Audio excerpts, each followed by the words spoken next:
ایک سعودی طالب علم کے ساتھ پیش آنے والا واقعہ ہے جو حصول تعلیم کے لیے برطانیہ میں مقیم تھا۔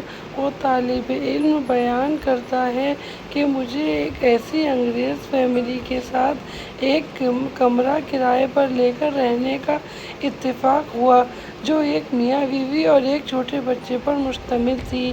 ایک دن وہ دونوں میاں بیوی کسی کام سے باہر جا رہے تھے تو انہوں نے مجھ سے پوچھا کہ اگر آپ گھر پر ہی ہیں تو ہم اپنے بچے کو کچھ وقت کے لیے آپ کے پاس چھوڑ دیں۔ میرا باہر جانے کا کوئی ارادہ نہیں تھا، اس لیے میں نے حامی بھر لی۔ وہ بچہ مجھ سے کافی مانوس تھا۔ کچھ دیر کھیلنے کے بعد وہ مجھ سے اجازت لے کر کچن میں گیا اور تھوڑی ہی دیر بعد مجھے کسی برتن کے ٹوٹنے کی آواز آئی اور ساتھ ہی بچے کی چیخ سنائی دی۔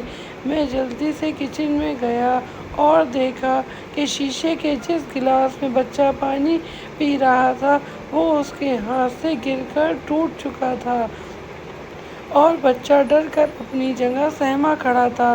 میں نے بچے کو تسلی دی اور کہا کہ تم پریشان نہ ہو اور امی واپس آئیں تو ان سے کہنا کہ گلاس انکل سے ٹوٹ گیا تھا۔ پھر میں نے سوچا کہ اگلے دن ایک گلاس لا کر کچن میں رکھ دوں گا۔ یہ ایک معمولی واقعہ تھا اور میرے خیال میں پریشانی والی کوئی بات نہیں تھی۔ جلد ہی وہ دونوں میاں بیوی واپس آ گئے اور میں نے بچے کو ان کے حوالے کر دیا۔ وہ عورت جب کچن میں گئی اور گلاس ٹوٹا ہوا پایا تو بچے سے پوچھا۔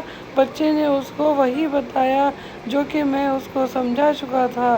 اسی شام کو وہ بچہ میرے پاس بہت افسردہ حالت میں آیا اور مجھے کہا کہ انکل، میں نے امی کو سچ بتا دیا ہے کہ وہ گلاس آپ نے نہیں بلکہ میں نے توڑا ہے۔